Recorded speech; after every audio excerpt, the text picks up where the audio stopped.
Ciao a tutti amici e bentornati in un nuovo video qui su Chuck si impasta. Come avrete capito dalla copertina, oggi faremo insieme la pastiera napoletana.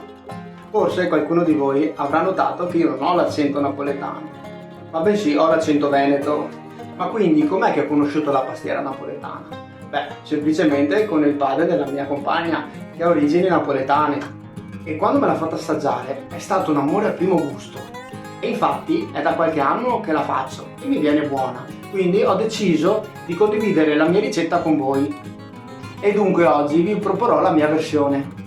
Vi ricordo di iscrivervi al mio canale se vi piacciono le mie ricette, attivare la campanella per stare sempre aggiornati e lasciate un like a questo video, mi raccomando.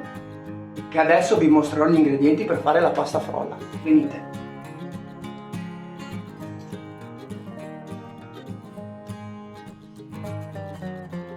Abbiamo bisogno di 250 g di farina 00 per dolci, 2 uova intere, 5 g di lievito per dolci, 125 g di zucchero semolato, 125 g di burro a temperatura ambiente, un pizzico di sale ed infine un po' di scorza di limone e arancia grattugiati, mi raccomando che abbiano la scorza edibile. Come prima cosa andiamo a mettere le uova nella nostra ciotola, mettiamo il lievito, il pizzico di sale, le scorze grattugiate del limone e dell'arancia e tutto lo zucchero. Con una forchetta andiamo a miscelare tutto quanto. Adesso, aiutandoci con un setaccio, andiamo a versare la farina. Questo è molto importante perché toglierà tutti i grumi alla farina e la pasta frolla risulterà più vellutata. Iniziamo a mescolare con la forchetta. A questo punto andiamo ad aggiungere il burro. Adesso andiamo ad impastare con le mani. A questo punto andiamo a riversare l'impasto nella pellicola. Lo chiudiamo in questo modo e lo lasciamo riposare per circa un'oretta in frigorifero. Intanto noi ci vediamo dopo per la preparazione del ripieno della pastiera.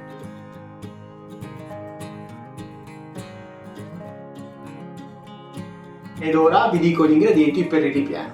Abbiamo bisogno di 580 g di grano per pastiera, 250 g di latte, 30 g di limoncello, 280 g di zucchero, una fialetta aroma millefiori, 200 g di ricotta, un pizzico di sale, 3 uova e mezza scorza di limone e di arancia, mi raccomando non trattati e tagliati finemente. Adesso vi mostro come preparare il grano. Allora prendiamo il grano e il latte. Riversiamo tutto il grano nella pentola, versiamo tutto il latte, accendiamo il gas, iniziamo a mescolare e far sciogliere tutti i grumi. Andiamo avanti a mescolare così per circa 10 minuti finché tutto il latte non sarà assorbito e sarà diventata una specie di poltiglia. Dopo 10 minuti si presenta così il nostro grano. Quando è così siamo pronti per passare allo step successivo. Adesso per il nostro ripieno andremo a passare metà del grano e metà lo terremo intero.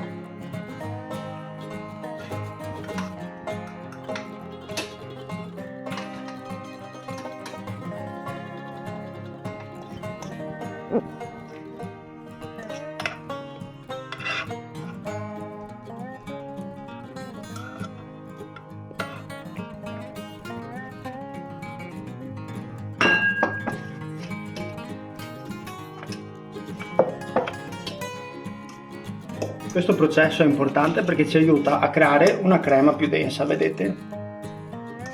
Ora andiamo ad aggiungere il grano che abbiamo lasciato intero. Diamo una mescolata e questa parte del ripieno momentaneamente la mettiamo a riposare. Adesso andiamo a preparare la ricotta. Prendiamo tutti i 200 g di ricotta, prendiamo tutto lo zucchero ed iniziamo ad amalgamare insieme. Aiutandoci con la forchetta fa sì che la ricotta diventerà vellutata facendo questo tipo di movimento e quindi sembrerà più una crema. Ecco qui, una volta ottenuta una crema così vellutata possiamo andare avanti. Riprendiamo la crema di prima di grano che abbiamo fatto, andiamo a mettere la restante parte degli ingredienti. Mettiamo il pizzico di sale, l'aroma millefiori, il limoncello, le scorze che abbiamo tagliato finemente precedentemente di un limone e di un'arancia. Andiamo ad aggiungere tutta la crema di ricotta. Con l'aiuto di una spatola iniziamo ad amalgamare gli ingredienti così, dal basso verso l'alto e verso l'interno. Non potete immaginare il profumo che si sente. Vorrei farvelo tanto sentire. Beh, un modo c'è. Provate a fare la ricetta. Infine andiamo ad aggiungere tutte le uova. Ecco qui. Ora che il nostro ripieno è pronto, possiamo procedere con la stesura della pasta frolla.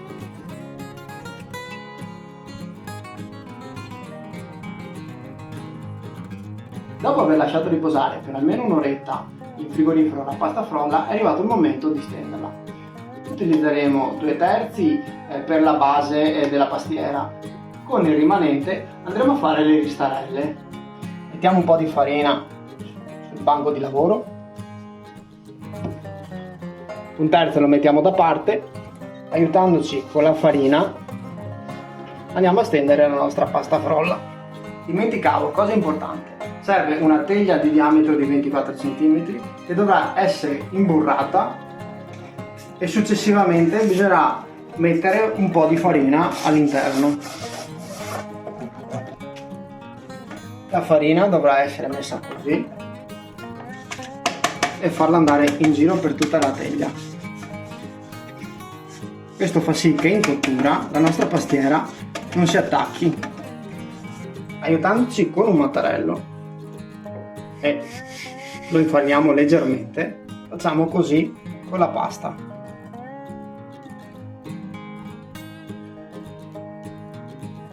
Giriamo delicatamente, prendiamo la forma e facciamo così. Accompagniamo all'interno la pasta frolla. Con un coltello andiamo a tagliare la pasta in eccesso all'altezza desiderata. Con la pasta in esubero che abbiamo precedentemente tagliato andiamo a sistemare quelle parti dove non sono perfette. Adesso andiamo a riversare tutto il contenuto.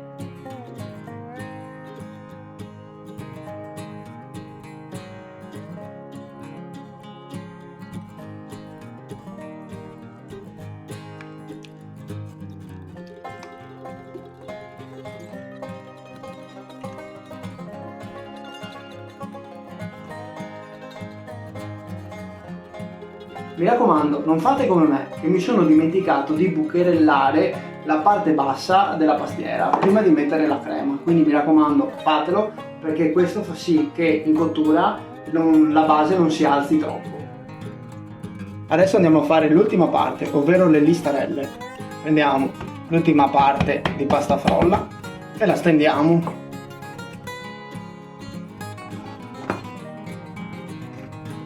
Andiamo a tagliare la parte in eccesso. Con la parte di impasto che è avanzata andiamo a fare una strisciolina di impasto, in questo modo. Andiamo a guarnire tutto il bordo. Con il fondo di un coltello facciamo questa cosa.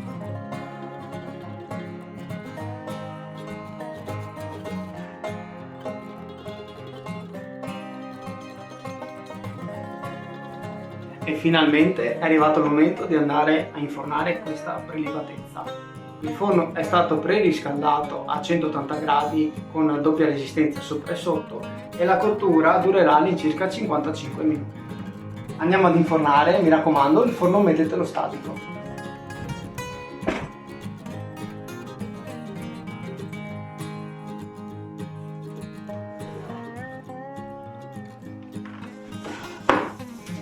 Ho tenuto la pastiera in forno 1 ora e 5 minuti perché volevo farla imbrunire di più ed è proprio come piace a me. Adesso procediamo con l'impiattamento. qua un momento di tensione. Ce l'abbiamo fatta E vai. Mamma mia. Pericolo scampato.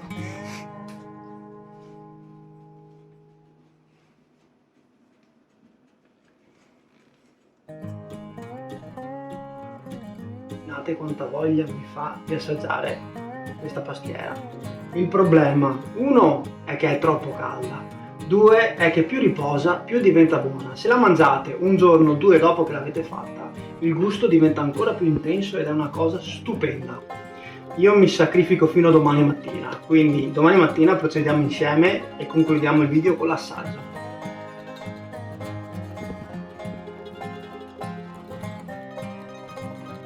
Finalmente è arrivato il momento, non vedevo l'ora. Però, prima dell'assaggio, un ultimo piccolo sacrificio. Andiamo a mettere un pochino di zucchero a velo sopra.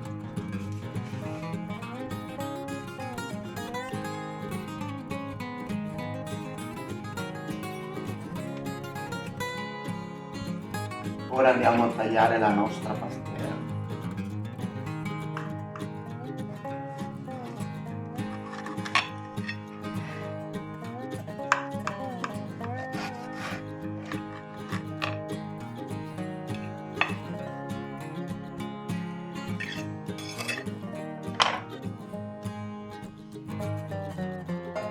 E voilà, la fetta, eccola qua.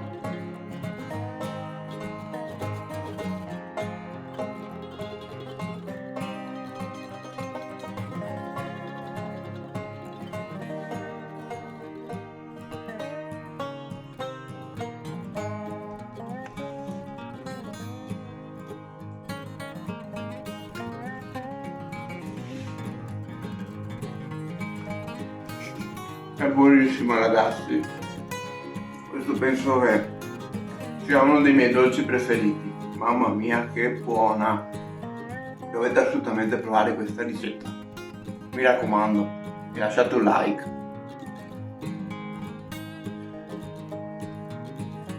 Che potenza!